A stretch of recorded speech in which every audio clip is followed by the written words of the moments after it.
Peter Pan and Wendy by J.M.Barrie. Chapter 7. The Home Under the Ground. One of the first things Peter did next day was to measure Wendy and John and Michael for hollow trees. Hook, you remember, had sneered at the boys for thinking they needed a tree apiece, but this was ignorance, for unless your tree fitted you, it was difficult to go up and down, and no two of the boys were quite the same size. Once you fitted, you drew in and let out your breath at the top, and down you went at exactly the right speed, while to ascend you drew in and let out alternately, and so wriggled up. Of course, when you have mastered the action, you are able to do these things without thinking of them, and nothing can be more graceful. But you simply must fit, and Peter measures you for your tree as carefully as for a suit of clothes. The only difference being that the clothes are made to fit you, while you have to be made to fit the tree. Usually, it is done quite easily, as by your wearing too many garments or too few. But if you are bumpy in awkward places, or the only available tree is an odd shape, Peter does some things to you, and after that you fit. Once you fit, great care must be taken to go on fitting. And this, as Wendy was to discover to her delight, keeps a whole family in perfect condition. Wendy and Michael fitted their trees at the first try, but John had to be altered a little. After a few days' practice, they could go up and down as gaily as buckets in a well. And how ardently they grew to love their home under the ground, especially Wendy. It consisted of one large room, as all houses should do, with a floor in which you could dig for worms if you wanted to go fishing. And in this floor grew stout mushrooms of a charming color, which were used as stools. A never tree tried hard to grow in the center of the room, but every morning they sawed the trunk through, level with the floor. By tea time, it was always about 2 feet high, and then they put a door on top of it, the whole thus becoming a table. As soon as they cleared away, they sawed off the trunk again, and thus there was more room to play.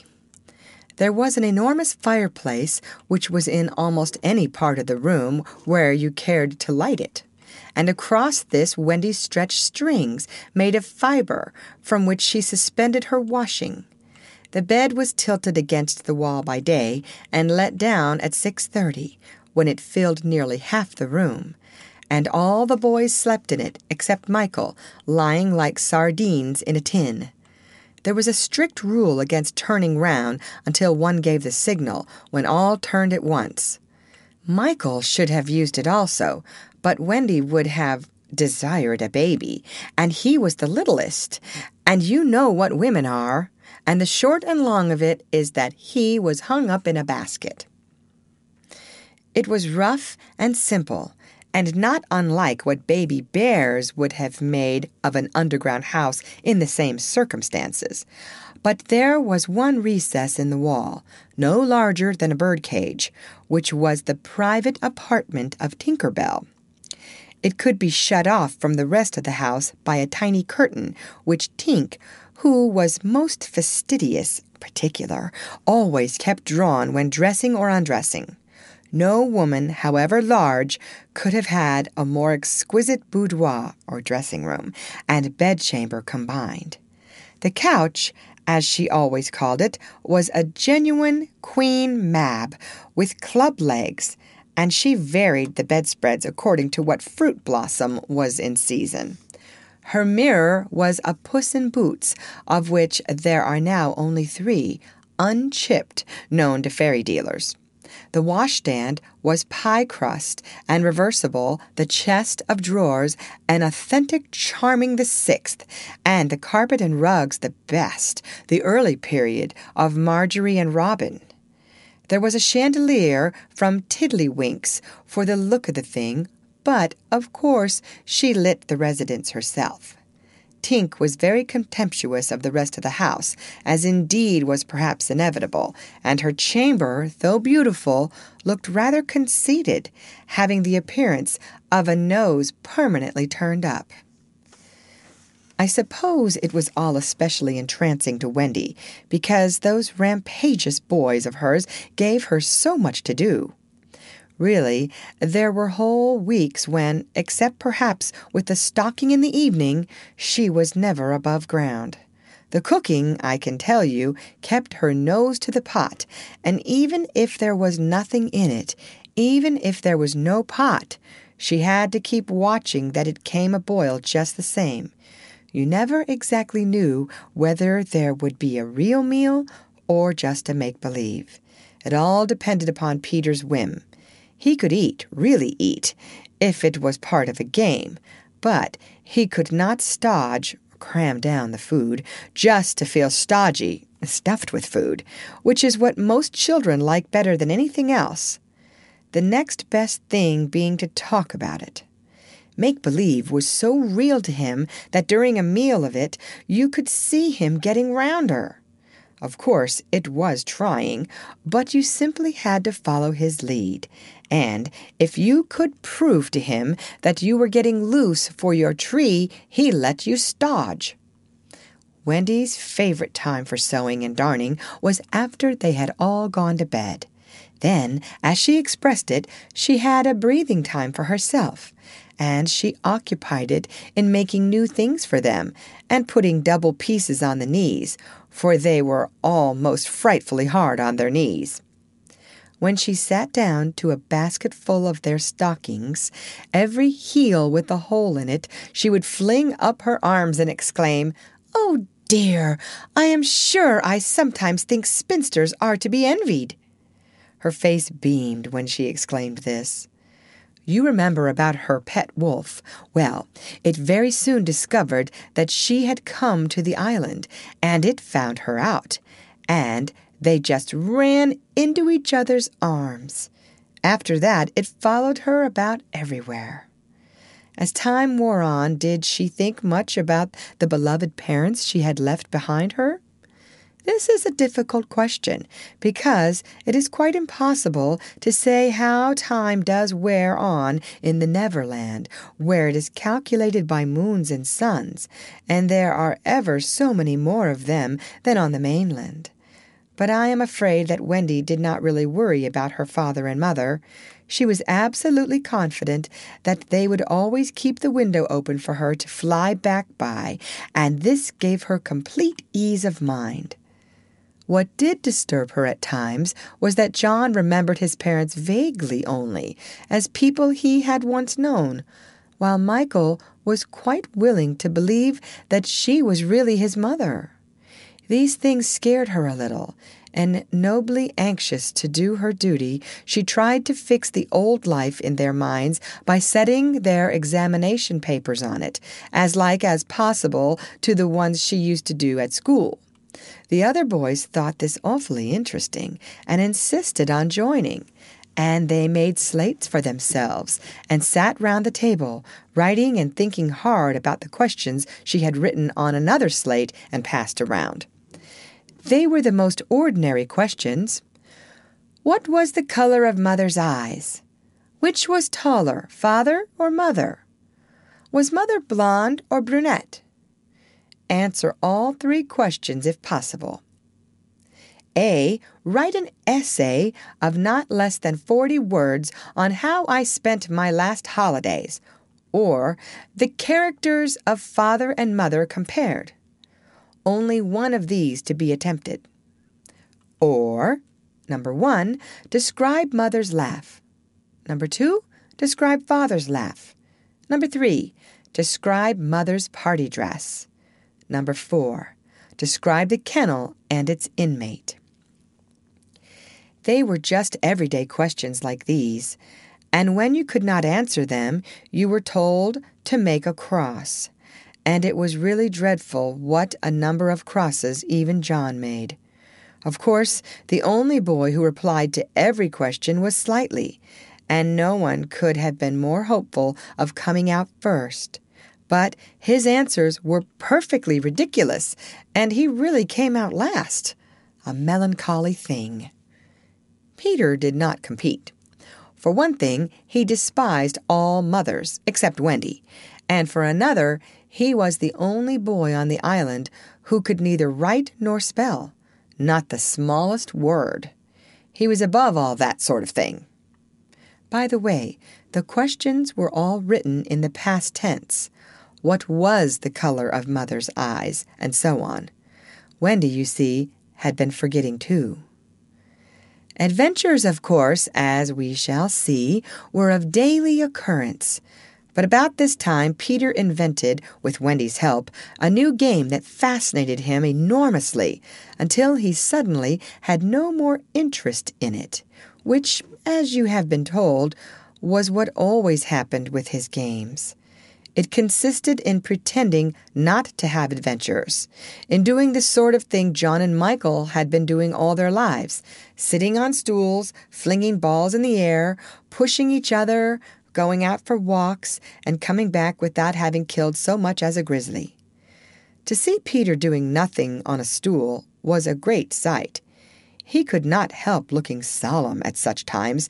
To sit still seemed to him such a comic thing to do. He boasted that he had gone walking for the good of his health. For several suns, these were the most novel of all adventures to him, and John and Michael had to pretend to be delighted also. Otherwise, he would have treated them severely. He often went out alone, and when he came back, you were never absolutely certain whether he had had an adventure or not. He might have forgotten it so completely that he said nothing about it. And then, when you went out, you found the body. And on the other hand, he might say a great deal about it. And yet you could not find the body. Sometimes he came home with his head bandaged, and then Wendy cooed over him and bathed it in lukewarm water while he told a dazzling tale. But she was never quite sure, you know. There were, however, many adventures which she knew to be true because she was in them herself, and there were still more that were at least partly true, for the other boys were in them and said they were wholly true.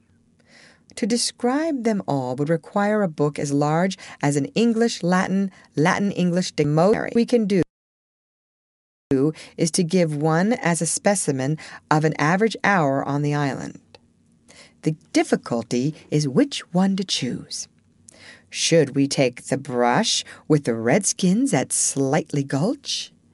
It was sanguinary, a cheerful affair, and especially interesting as showing one of Peter's peculiarities, which was that in the middle of a fight he would suddenly change sides.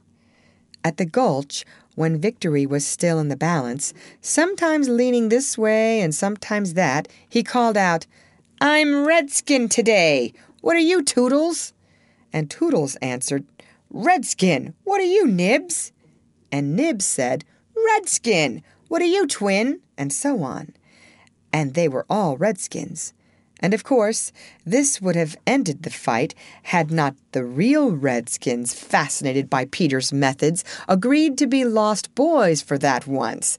And so at it they all went again, more fiercely than ever.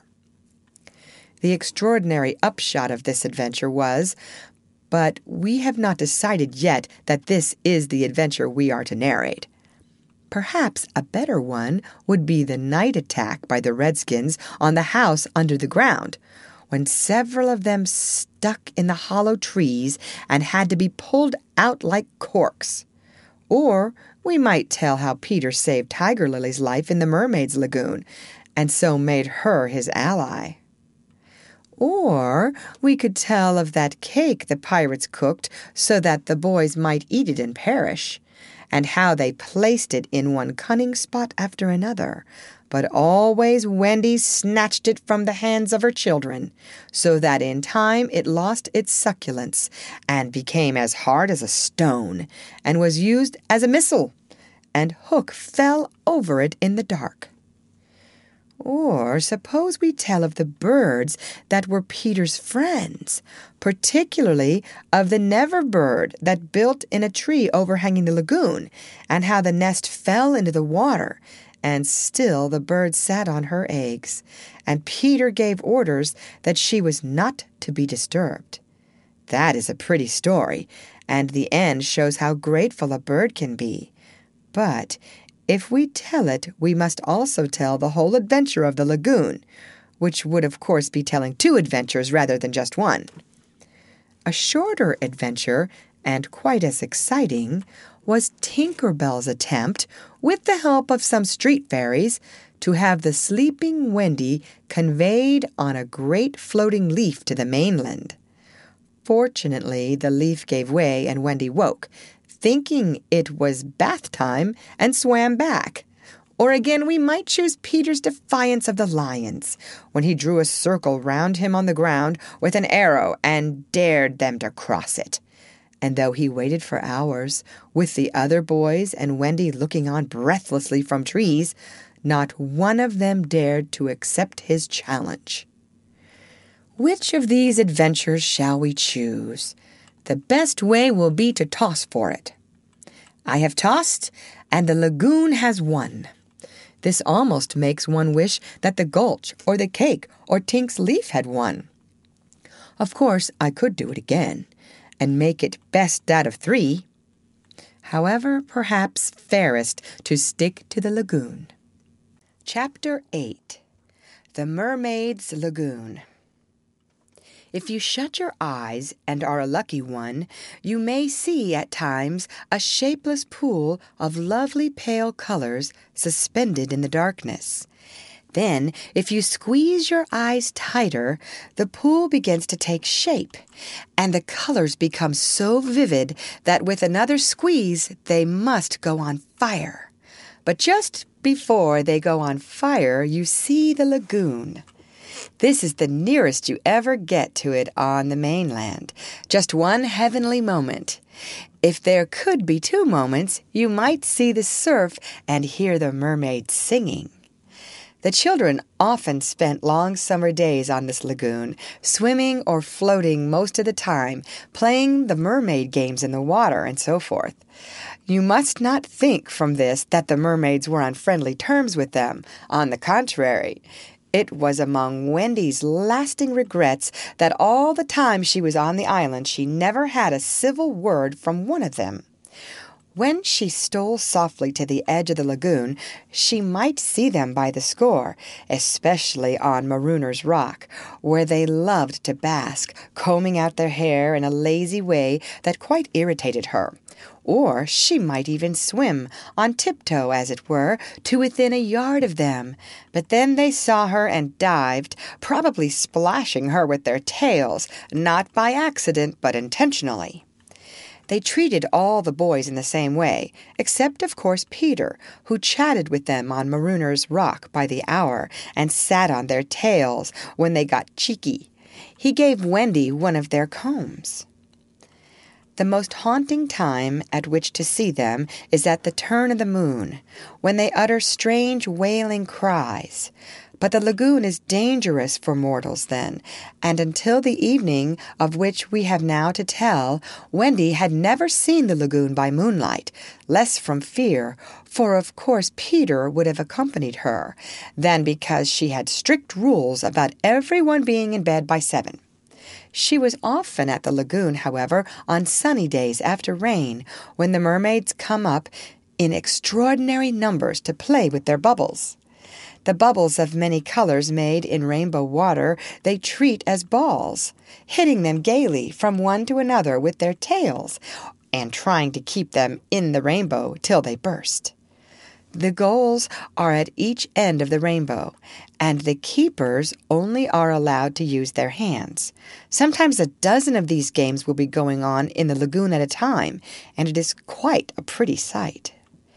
But the moment the children tried to join in, they had to play by themselves, for the mermaids immediately disappeared.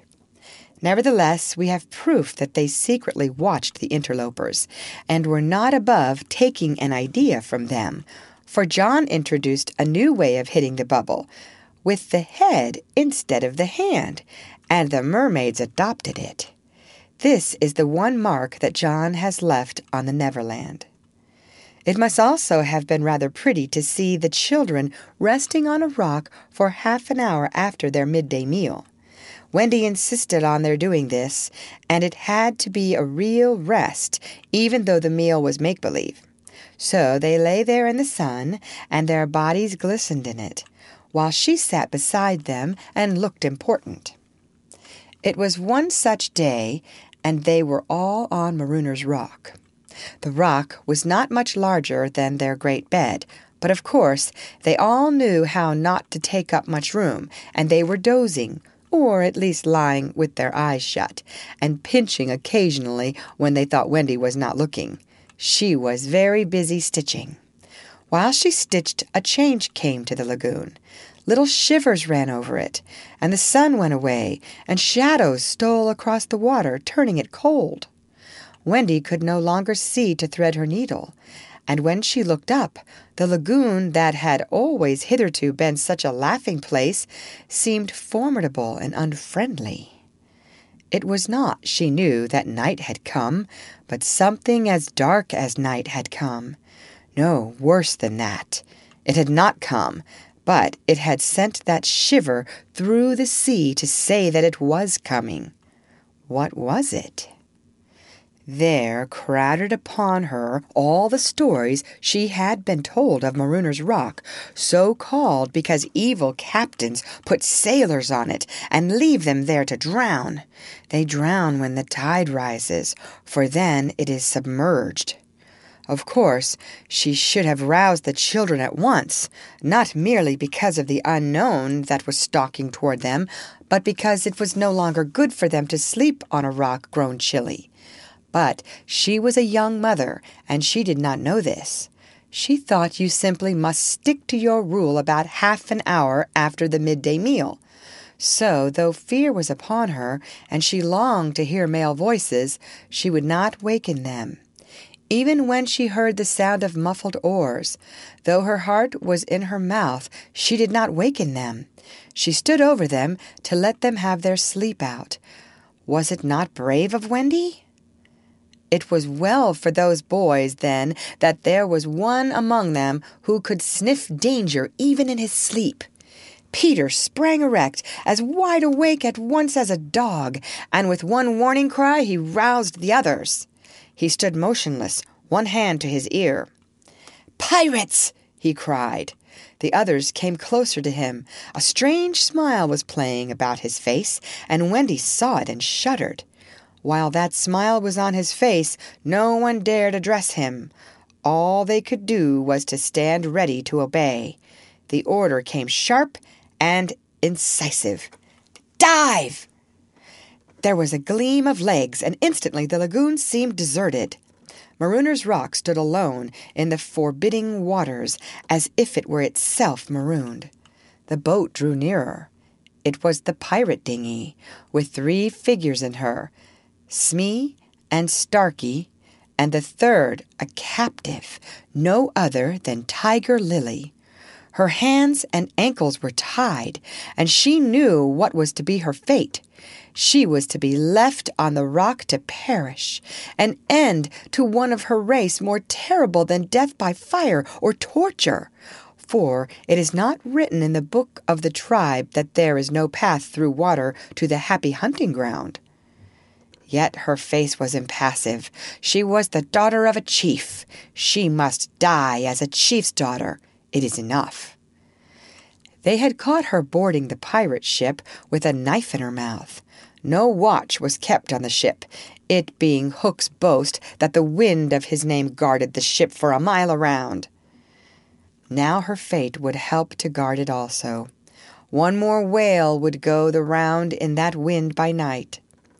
In the gloom that they brought with them, the 2 pirates did not see the rock till they crashed into it. "Luff, you lubber!" cried an Irish voice that was Smee's. "Here's the rock. Now then, what we have to do is to hoist the redskin on to it and leave her here to drown." It was the work of one brutal moment to land the beautiful girl on the rock. She was too proud to offer a vain resistance. Quite near the rock, but out of sight, two heads were bobbing up and down, Peter's and Wendy's. Wendy was crying, for it was the first tragedy she had seen. Peter had seen many tragedies, but he had forgotten them all. He was less sorry than Wendy for Tiger Lily. It was 2 against 1 that angered him, and he meant to save her. An easy way would have been to wait until the pirates had gone, but he was never one to choose the easy way. There was almost nothing he could not do, and he now imitated the voice of Hook. "Ahoy there, you lubbers!" he called. It was a marvelous imitation. "The captain!" said the pirates, staring at each other in surprise. "He must be swimming out to us," Starkey said, when they had looked for him in vain.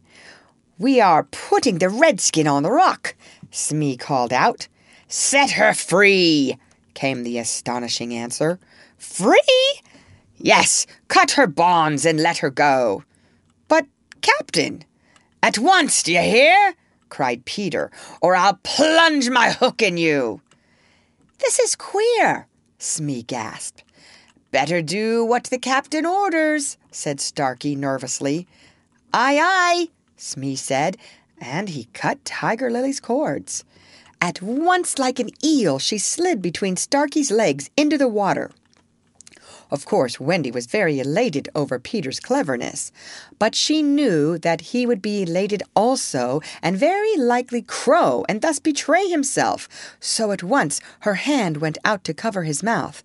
But it was stayed even in the act, for "Boat ahoy!" rang over the lagoon in Hook's voice, and this time it was not Peter who had spoken.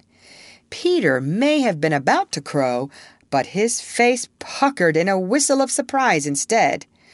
"Boat ahoy!" again came the voice. Now Wendy understood. The real Hook was also in the water. He was swimming to the boat, and as his men showed a light to guide him, he had soon reached them. In the light of the lantern, Wendy saw his hook grip the boat's side. She saw his evil, swarthy face as he rose dripping from the water, and quaking, she would have liked to swim away, but Peter would not budge. He was tingling with life and also top-heavy with conceit. "Am I not a wonder? Oh, I am a wonder," he whispered to her, and though she thought so also, she was really glad for the sake of his reputation that no one heard him except herself.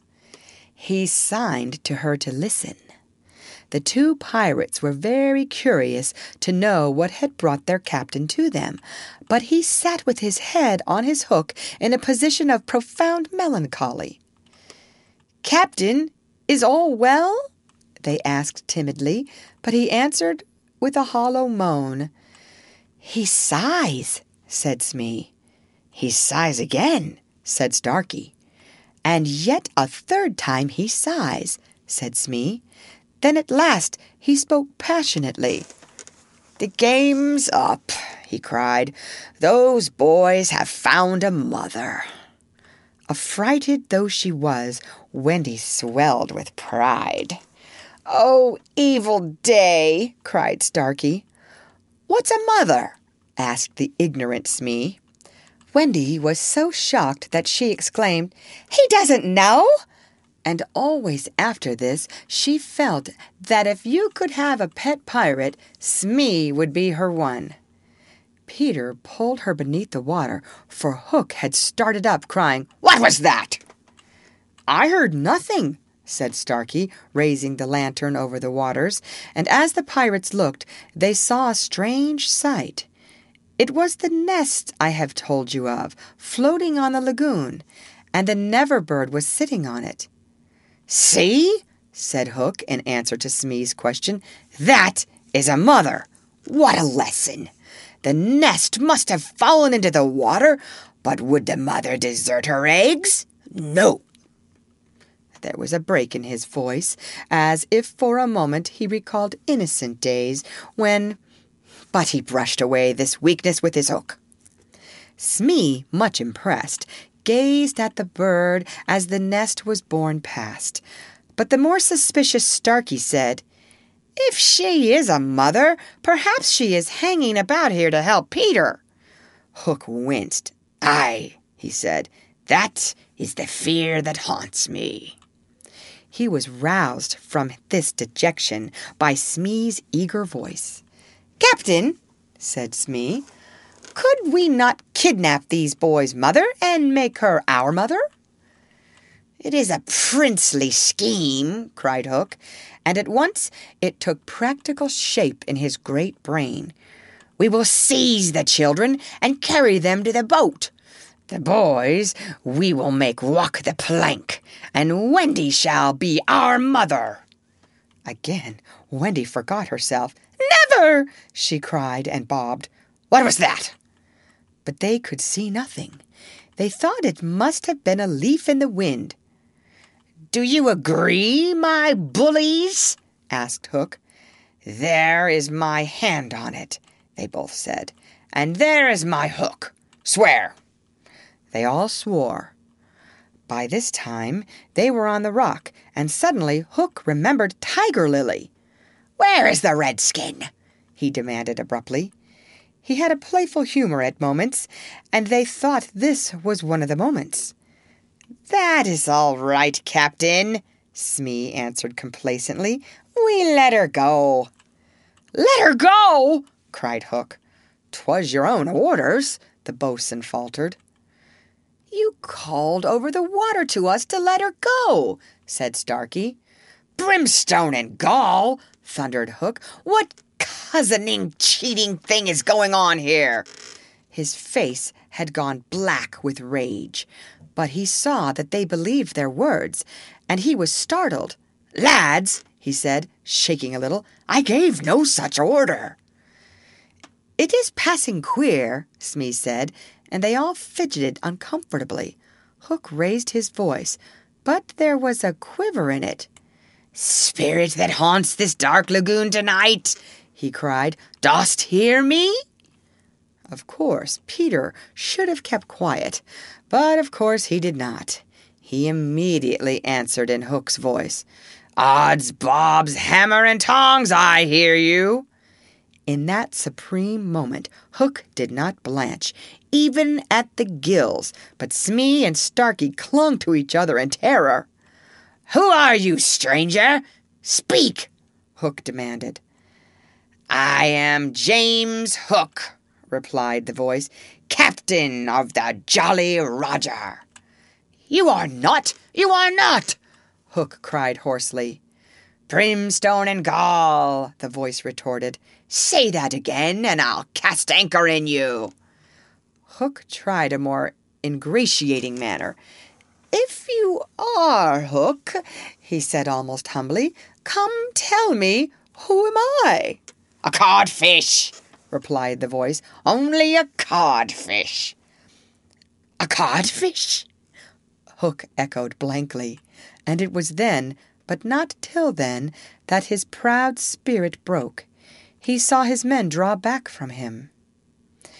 "Have we been captained all this time by a codfish?" they muttered. "It is lowering to our pride." They were his dogs snapping at him, but tragic figure though he had become, he scarcely heeded them. Against such fearful evidence, it was not their belief in him that he needed, it was his own. He felt his ego slipping from him. "Don't desert me, bully," he whispered hoarsely to it. In his dark nature there was a touch of the feminine, as in all the great pirates, and it sometimes gave him intuitions. Suddenly he tried the guessing game. "Hook," he called, "have you another voice?" Now Peter could never resist a game, and he answered blithely in his own voice, "I have." "And another name?" "Aye, aye." "Vegetable?" asked Hook. "No." "Mineral?" "No." "Animal?" "Yes." "Man?" "No." This answer rang out scornfully. Boy? Yes. Ordinary boy? No. Wonderful boy? To Wendy's pain, the answer that rang out this time was yes. Are you in England? No. Are you here? Yes. Hook was completely puzzled. You ask him some questions, he said to the others, wiping his damp brow. Smee reflected. I can't think of a thing, he said regretfully. Can't guess, crowed Peter. Do you give it up? Of course, in his pride, he was carrying the game too far, and the miscreants, villains, saw their chance. Yes, they answered eagerly. Well then, he cried, I am Peter Pan.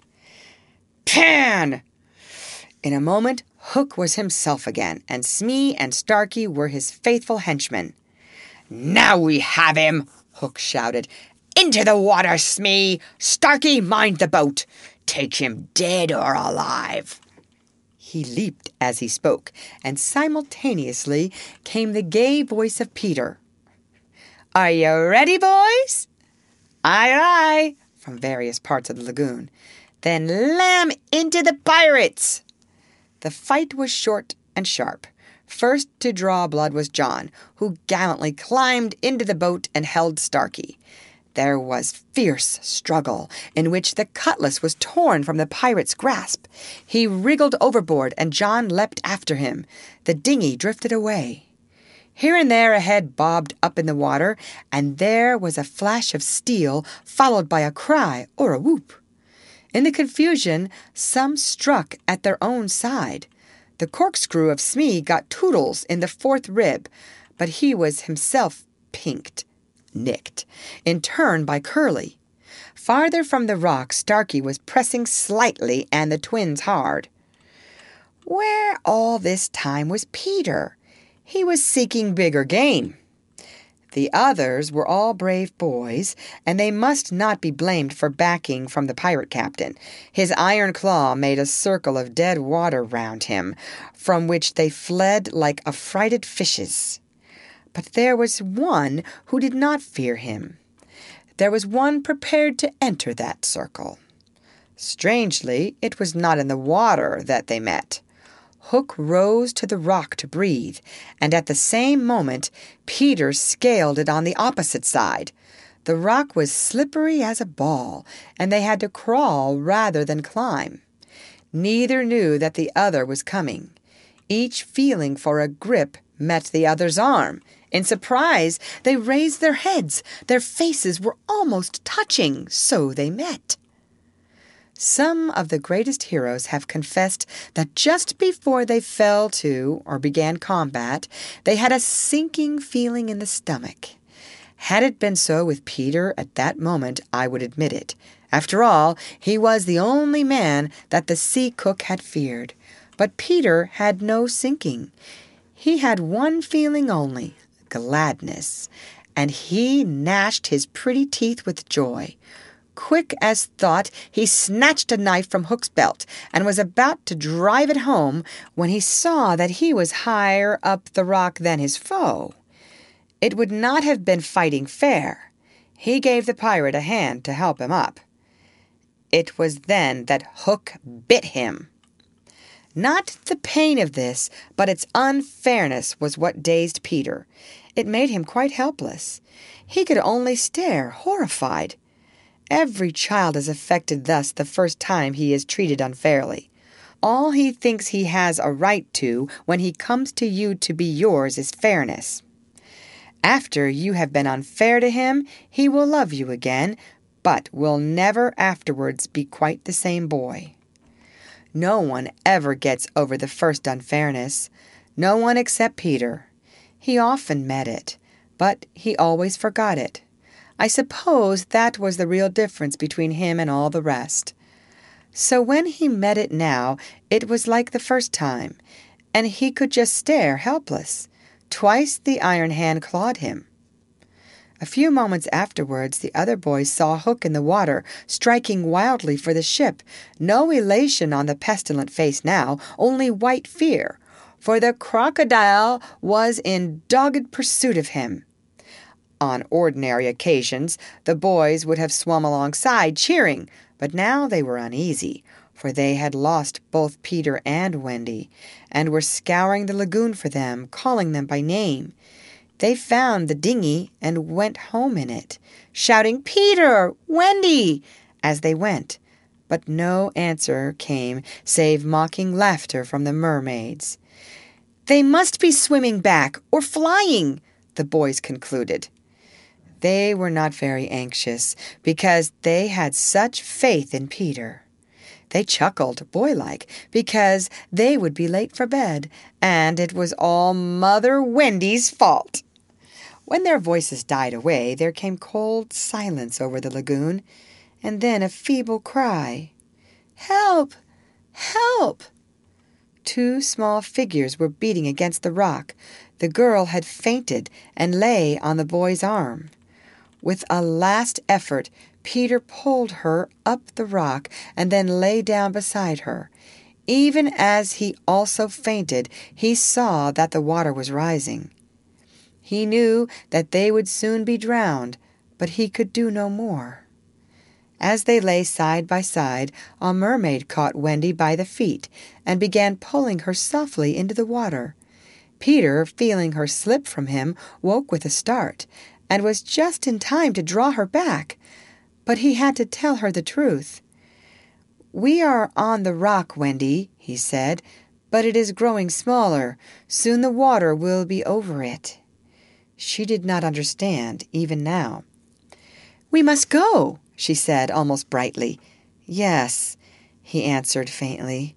"Shall we swim or fly, Peter?" He had to tell her.